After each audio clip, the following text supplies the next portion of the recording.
नमस्कार, मैं हूं सुधीर चौधरी और डीएनए में आपका स्वागत है। आज लॉकडाउन का 29वां दिन है और हम उम्मीद करते हैं आप सब लोग सकुशल होंगे और पूरी तरह स्वस्थ होंगे। आज के डीएनए को हम प्रकृति के सूत्र में बांधने का प्रयास करेंगे। प्रकृति के 3 स्तंभ हैं। पहला स्तंभ खुद पृथ्वी है, जिसकी वजह से यह जीवन संभव हो पाया। दूसरा स्तंभ है मानवता, जिसके जरिए यह जीवन हमेशा गतिमान रहता है। और तीसरा स्तंभ है धर्म, जो पृथ्वी पर रहने वाले इंसानों को प्रकृति से जोड़ने का काम करता है, एक दूसरे से भी जोड़ने का काम करता है। ये तीनों एक दूसरे से जुड़े हुए हैं, लेकिन जब ये चेन टूटती है तो आज जैसे हालात पैदा होते हैं। सबसे पहले हम पृथ्वी की बात करेंगे, जो इस समय कोरोना वायरस के संकट से गुजर रही है। लेकिन कहते हैं हर संकट हमें एक अवसर भी देता है। कोरोना वायरस का यह संकट इंसानों के लिए तो बहुत बुरी खबर है, लेकिन पृथ्वी इससे बहुत खुश है।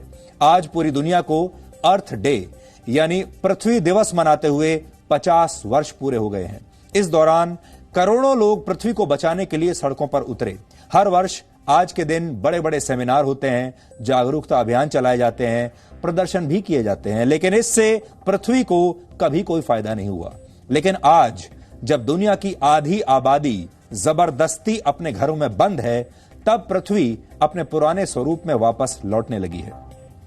इन 50 वर्षों में हमने प्रकृति का जितना नुकसान किया, आज उसके लिए क्षमा याचना करने का दिन है। इसलिए आज हम इस अर्थ डे के मौके पर पृथ्वी के पिछले 50 वर्षों के सफर का एक विश्लेषण करेंगे और यह भी आपको बताएंगे कि इंसानों ने इस सफर में पृथ्वी का कितना नुकसान किया। इसके बाद हम प्रकृति के दूसरे स्तंभ यानी मानवता की बात करेंगे।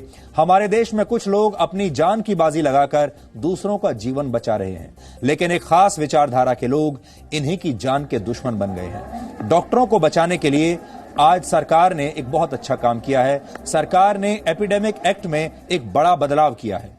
अब डॉक्टरों या स्वास्थ्य कर्मचारियों पर हमला करने वालों को 7 साल तक की सजा हो सकती है, यानी उनके खिलाफ सख्त कार्रवाई होगी। आज हम सरकार के इस बड़े फैसले के बारे में भी आपको बताएंगे और उन लोगों को भी बताएंगे जो हमारे स्वास्थ्य कर्मियों पर इस तरह का नुकसान करने की कोशिश कर रहे हैं, ताकि वो अब सावधान हो जाएं। और आखिर में हम प्रकृति और इंसानों को करीब लाने वाले धर्म की बात करेंगे, जिसकी कमान अक्सर साधु संतों के हाथों में होती है। आपको याद होगा, कुछ दिन पहले एक हिंसक भीड़ ने महाराष्ट्र के पालघर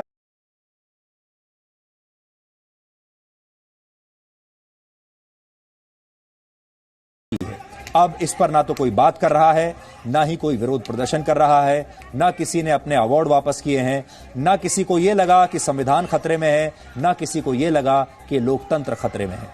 अब आप याद कीजिए, जब हमारे देश में कुछ महीने पहले नए नागरिकता कानून के खिलाफ विरोध प्रदर्शन हो रहे थे और पुलिस ने प्रदर्शनकारियों पर लाठीचार्ज कर दिया था, तब कैसे कुछ लोगों के लिए अचानक लोकतंत्र खतरे में आ गया था। शाहीन बाग के विरोध प्रदर्शनों को संविधान को बचाने वाला बताया जा रहा था, लेकिन आज कोई भी इन साधुओं की हत्या के बारे में बात नहीं कर रहा। हमारे देश के जो बड़े बड़े बुद्धिजीवी हैं, पत्रकार हैं, अपने आप को लिबरल कहने वाले लोग हैं, सब के सब शांत बैठे हैं। आज पालघर की हिंसा में अपनी जान गंवाने वाले एक साधु का एक वीडियो आया है हमारे पास। यह वीडियो देखकर आपकी आत्मा तड़प उठेगी और आप खुद से भी यह पूछेंगे कि भला एक ऐसा नेक इंसान इतनी बेदर्द मौत क्यों मारा गया।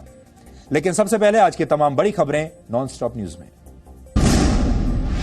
कोरोना से लोगों की जान बचाने वाले डॉक्टर, नर्स और स्वास्थ्य कर्मियों पर हमला करने पर 7 साल की जेल और 5 लाख रुपए तक का जुर्माना हो सकता है। डॉक्टरों और नर्सों की सुरक्षा के लिए केंद्र सरकार ने 123 साल पुराने राष्ट्रीय महामारी कानून में बदलाव को मंजूरी दे दी है। प्रधानमंत्री नरेंद्र मोदी की मौजूदगी में आज हुई कैबिनेट की बैठक में इस अध्यादेश को मंजूरी दी गयी। कड़ी सजा का प्रावधान किया है। 3 महीने से 5 साल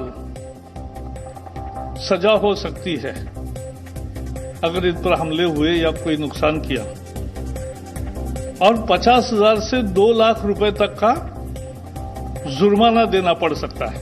फैसले के बाद प्रधानमंत्री नरेंद्र मोदी ने ट्वीट किया, महामारी कानून में संशोधन का ये प्रस्ताव डॉक्टरों और हेल्थ वर्करों की सुरक्षा के लिए हमारी प्रतिबद्धता को जाहिर करता है। नए राष्ट्रीय महामारी कानून के मुताबिक स्वास्थ्य कर्मियों के खिलाफ हमला गैर जमानती होगा। स्वास्थ्य कर्मियों पर हमले की जांच 1 महीने में पूरी होगी। 1 साल में स्वास्थ्य कर्मियों पर हमले पर फैसले का प्रावधान है। स्वास्थ्य कर्मियों पर हो रहे हमले के खिलाफ आज इंडियन मेडिकल एसोसिएशन सांकेतिक प्रदर्शन करने वाली थी, लेकिन केंद्रीय गृह मंत्री अमित शाह से बातचीत के बाद इंडियन मेडिकल एसोसिएशन ने प्रदर्शन न करने का फैसला किया। अमित शाह ने डॉक्टरों के काम की तारीफ करते हुए कहा कि सरकार स्वास्थ्य कर्मियों के साथ है। देश भर में कोरोना संक्रमण के मामले 20,000 के पार हो गए हैं। पिछले 24 घंटों में 1,486 नए मामले सामने आए हैं और 49 लोगों की मौत हो गई है। अब तक कोरोना संक्रमण के 20,471 केस सामने आ चुके हैं, जबकि कोरोना संक्रमित 3,960 मरीज ठीक हुए हैं। कोरोना वायरस की वजह से 652 लोगों की मौत हो चुकी है। पिछले 24 घंटों में 700 मरीज ठीक हो चुके हैं। प्रधानमंत्री नरेंद्र मोदी ने आज कैबिनेट मीटिंग में कहा कि कोरोना महामारी गंभीर संकट है और हमें इससे मिलकर निपटना है। कैबिनेट बैठक में कोरोना से निपटने के लिए इंतजामों की समीक्षा की गई। 1,88,00,000 इतनी इनको ऑर्डर दी है और रोज सामान आ रहा है। N95 मास्क इसके अभी 24-25 लाख है उपलब्धता और 2.5 करोड़ लगभग ऑर्डर दिया है।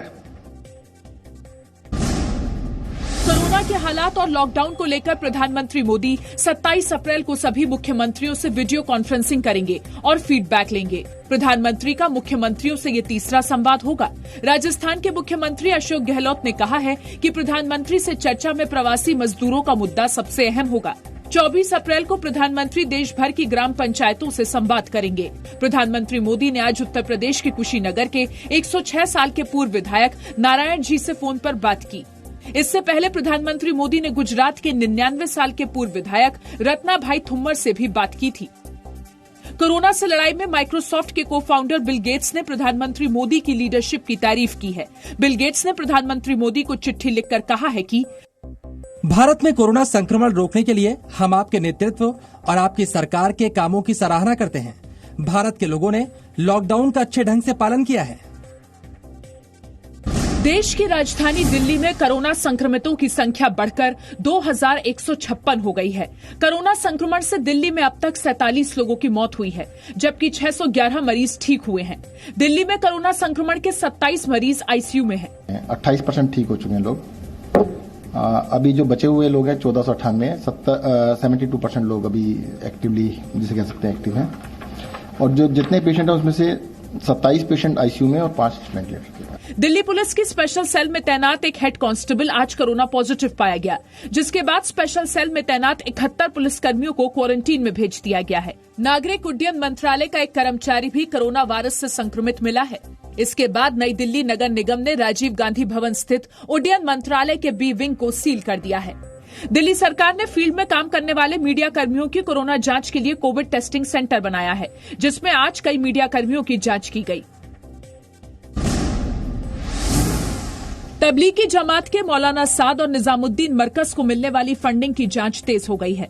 दिल्ली पुलिस की क्राइम ब्रांच मौलाना साद के साथ उन तमाम जमातियों के बैंक अकाउंट को भी खंगाल रही है जो जमात में शामिल होने आए थे और फिर मरकज से देश के तमाम हिस्सों में गए। दरअसल मौलाना साद के अकाउंट की जांच के दौरान कुछ चौंकाने वाले खुलासे हुए हैं। अकाउंट में जो पैसे आते थे वो 24 से 48 घंटे में दूसरे कई छोटे छोटे अकाउंट में ट्रांसफर हो जाते और फिर वहां से आगे दूसरे अकाउंट में ट्रांसफर होते थे। ऐसा इसलिए किया जाता था कि पैसा आने के बाद कहां गया इसका पता आसानी से न लगाया जा सके। सूत्रों की माने तो कई बैंक अकाउंट में बड़े पैमाने पर अनियमितताएं मिली हैं।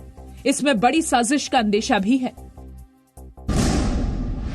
उत्तर प्रदेश के मुख्यमंत्री योगी आदित्यनाथ ने कोरोना संकट और लॉकडाउन पर अधिकारियों के साथ बैठक की। मुख्यमंत्री ने बैठक में स्वास्थ्य विभाग की तैयारियों और टेस्टिंग के इंतजाम की समीक्षा की। सरकार के मुताबिक उत्तर प्रदेश के 32 जिले कोरोना मुक्त हैं। टेस्टिंग की क्षमता काफी अधिक बढ़ गई है। इस कार्य को और तेजी से करने और मेडिकल टेक्नीशियनों की ट्रेनिंग भी करने का निर्देश दिया गया और जो ऑलरेडी चल रहे हैं लैब्स उनके सुरक्षा उपकरण को दुरुस्त करने का निर्देश दिया।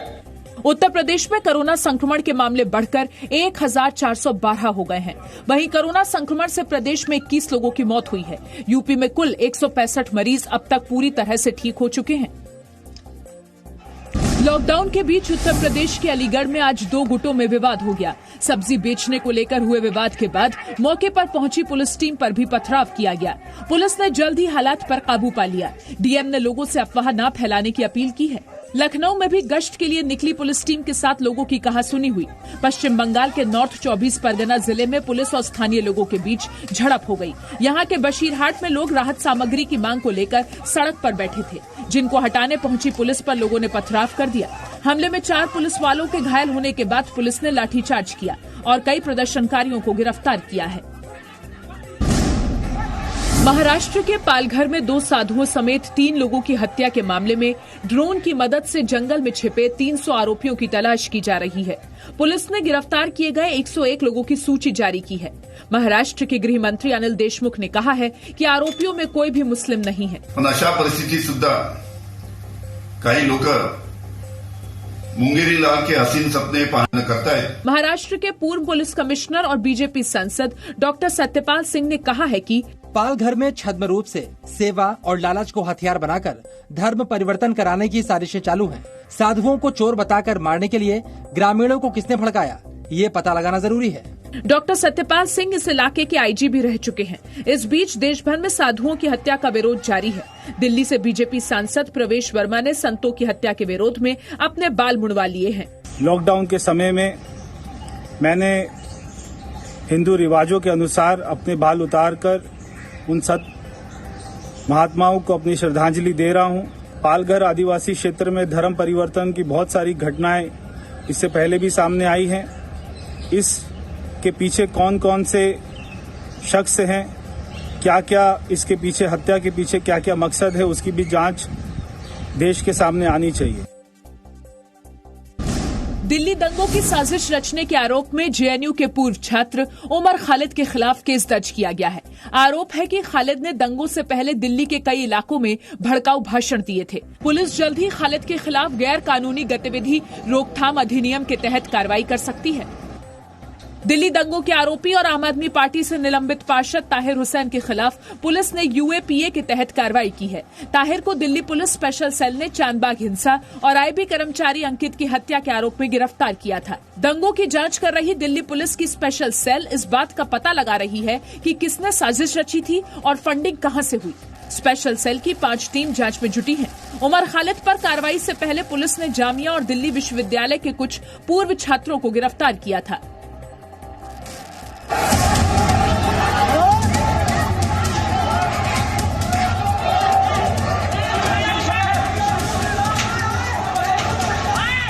डॉक्टर और आरोग्य कर्मी काम कर सके, न उनके साथ कोई हमला होगा, न उनके साथ कोई जाति होगी। इस तरह की व्यवस्था अब कायम होगी।